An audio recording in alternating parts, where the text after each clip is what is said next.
Rejection, Mariama Ba.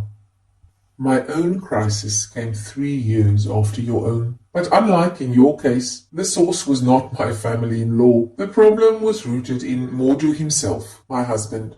My daughter, Daba, who was preparing for her baccalaureate, often brought some of her classmates home with her. Most of the time it was the same young girl, a bit shy, frail, made noticeably uncomfortable by our style of life. But she was really beautiful in this, her adolescent period, in her faded but clean clothes. Her beauty shone, pure, her shapely contours could not but be noticed. I sometimes noticed that Mordu was interested in the pair. Neither was I worried when I heard him suggest that he should take Benito home in the car, because it was getting late, he would say.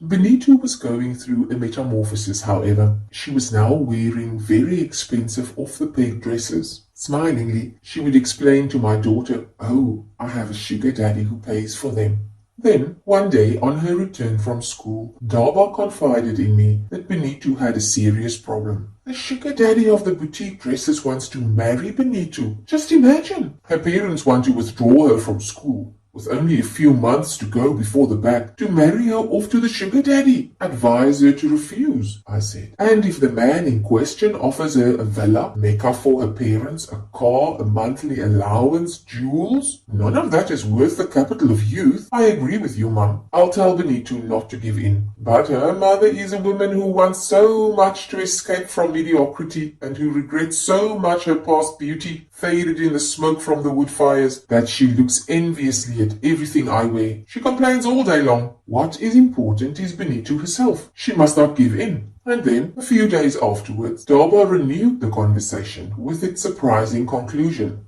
Mum, Benito is heartbroken. She is going to marry her sugar daddy. Her mother cried so much. She begged her daughter to give her life a happy end in a proper house, as the man has promised them. So she accepted. When is the wedding? This coming Sunday, but there will be no reception. Benito cannot bear the mockery of her friends. And in the evening of the same Sunday on which Benito was being married off, I saw come into my house, all dressed up and solemn, Tamzia, Mordu's brother, with Mardo Ba and his local imam. Where had they come from, looking so awkward in their starched boo-boos? Doubtless they had come looking for Mordu to carry out an important task that one of them had been charged with. I told them that Mordu had been out since morning. They entered laughing, deliberately sniffing the fragrant odor of incense that was floating on the air. I sat in front of them, laughing with them. The imam attacked. There is nothing one can do when Allah the Almighty puts two people side by side. True, true, said the other two in support. A pause. He took a breath and continued. There is nothing new in this world. True, true. Tamzia and Mardo chimed in again.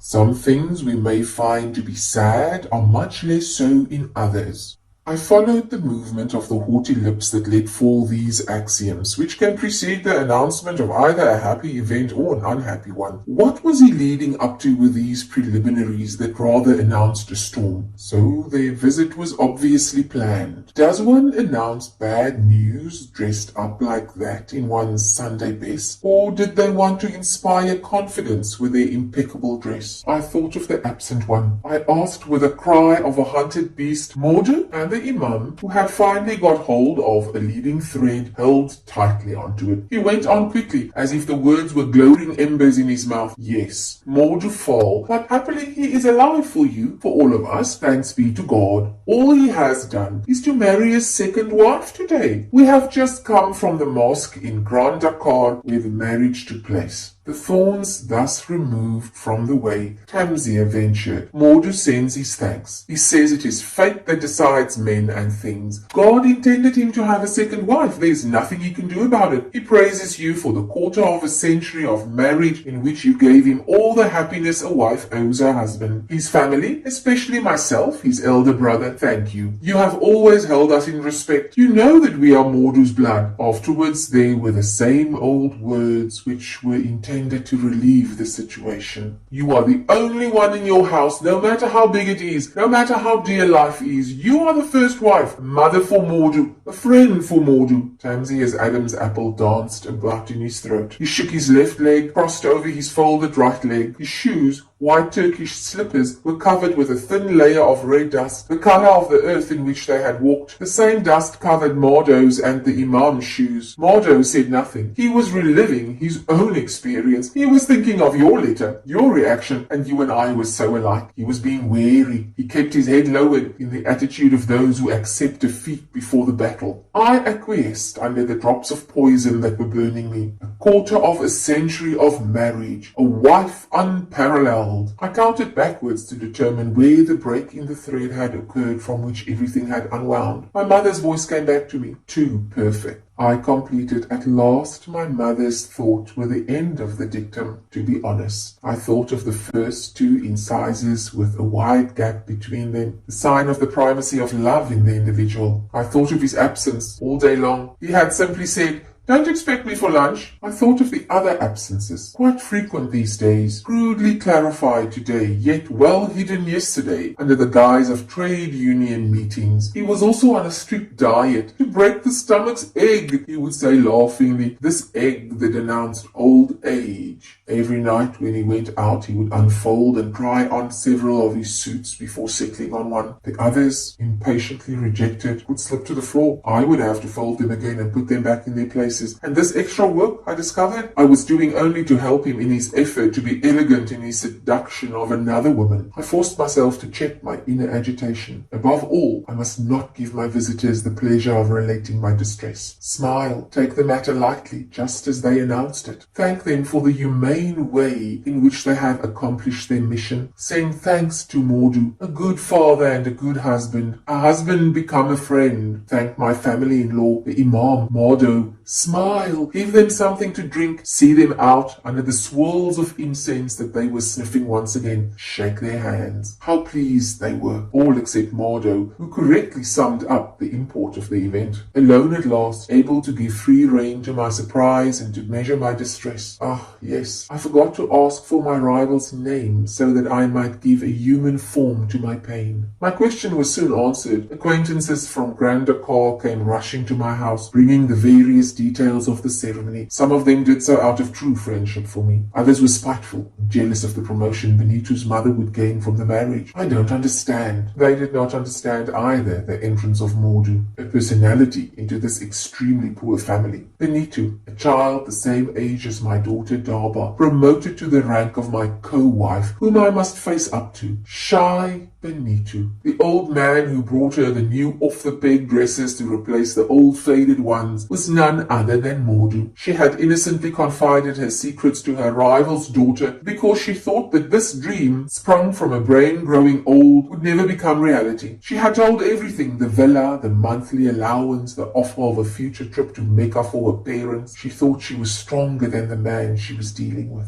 She did not know Mordu's strong will, his tenacity before an obstacle, the pride he invests in winning, the resistance that inspires new attempts at each failure. Daba was furious, her pride wounded. She repeated all the nicknames Benito had given her father: old man, pot-belly, sugar daddy. The person who gave her life had been daily ridiculed, and he accepted it. An overwhelming anger raged inside Daba. She knew that her best friend was sincere in what she said, but what can a child do? Faced with a furious mother shouting about her hunger and her thirst to live, Benito, like many others, was a lamb slaughtered on the altar of affluence. Daba's anger increased as she analyzed the situation. Break with him, mother. Send this man away. He has respected neither you nor me. Do what Auntie Aisatu did. Break with him. Tell me you'll break with him. I can't see you fighting over a man with a girl my age. I told myself what every betrayed woman says. If Mordu was milk, it was I who had had all the cream. The rest, well, nothing but water with a vague smell of milk. But the final decision lay with me. With Mordu absent all night, was he already consummating his marriage? The solitude that lends counsel enabled me to grasp the problem. Leave? Start again at zero? After living 25 years with one man? After having borne 12 children? I take a deep breath.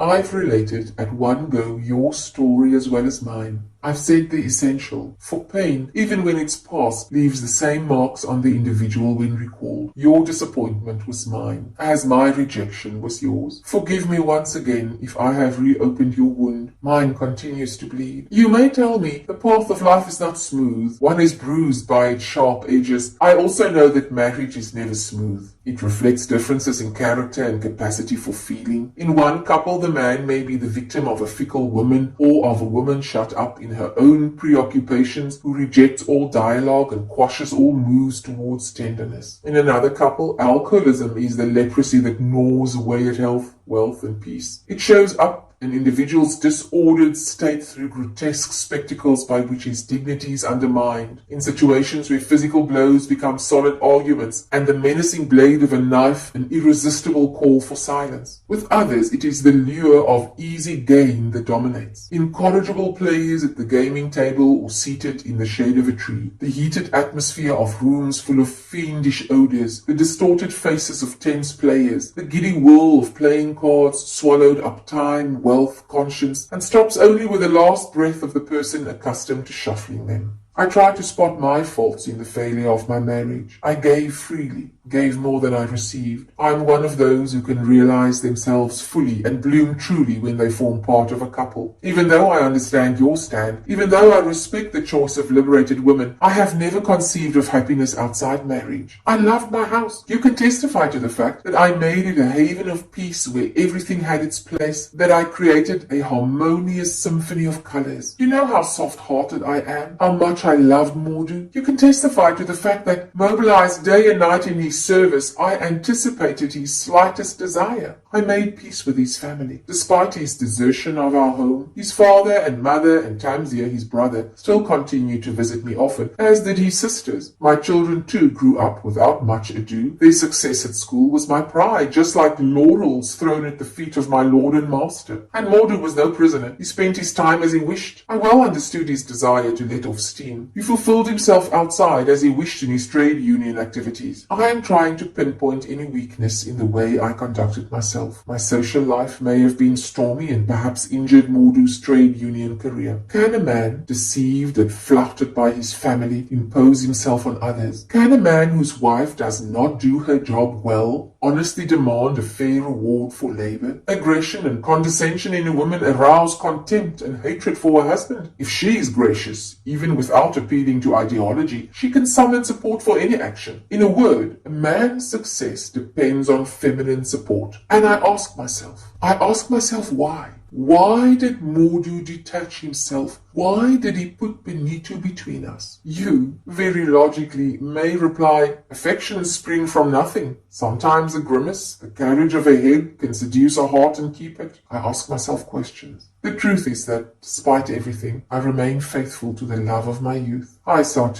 cry for Mordu, and I can do nothing about it. Yesterday I celebrated, as is the custom, the 40th day of Mordu's death. I have forgiven him. May God hear the prayer I say for him every day. I celebrated the 40th day in meditation. The initiated read the Quran. Their fervent voices rose towards heaven. Mordu fall, my God accept you among his chosen few. After going through the motions of piety, Tamzia came and sat in my bedroom in the blue armchair that used to be your favorite. Sticking his head outside, he signaled to Modo. He also signaled to the Imam from the mosque in his area. The Imam and Modo joined him. This time, Tamzia spoke. There is a striking resemblance between Mordu and Tamzia. The same tics donated by the inexplicable law of heredity. Tamzia speaks with great assurance. He touches once again on my years of marriage, and then he concludes, when you have come out, that is to say, of mourning, I shall marry you. You suit me as a wife, and further, you will continue to live here, just as if Mordu were not dead. Usually it is the younger brother who inherits his elder brother's wife. In this case, it is the opposite. You are my good luck. I shall marry you. I prefer you to the other one. Too frivolous, too young. I advise Mordu against that marriage. What a declaration of love, full of conceit, in a house still in mourning. What assurance and calm aplomb.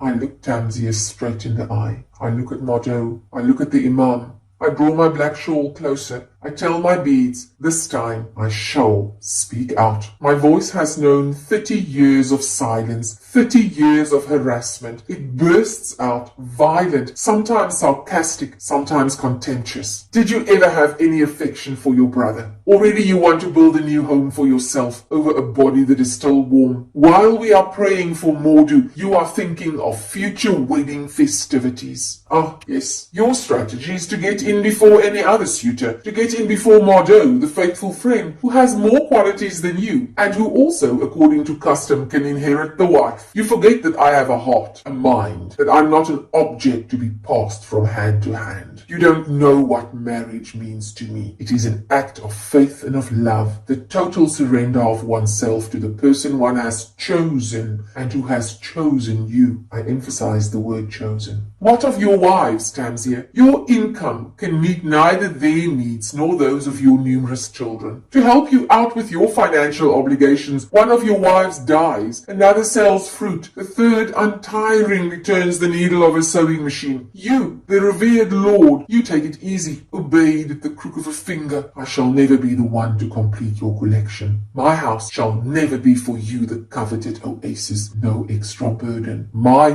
turn every day, cleanliness and luxury, abundance and calm. No, Tamzia. And then there are Darba and her husband who have demonstrated their financial acumen by buying up all your brother's properties. What promotion for you! Your friends are going to look at you with envy in their eyes. Mardo signaled with his hand for me to stop. Shut up! Shut up! Stop! Stop! But you can't stop once you've let your anger loose. I concluded, more violent than ever. Tamzia, purge yourself of your dreams of conquest. I have lasted 40 days. I shall never be your wife. The Imam prayed God to be his witness. Such profane words, and still in mourning, Tamzia got up without a word. He understood fully that he'd been defeated. Thus, I took my revenge for that other day when all three of them had airily informed me of the marriage of Mordu Fall and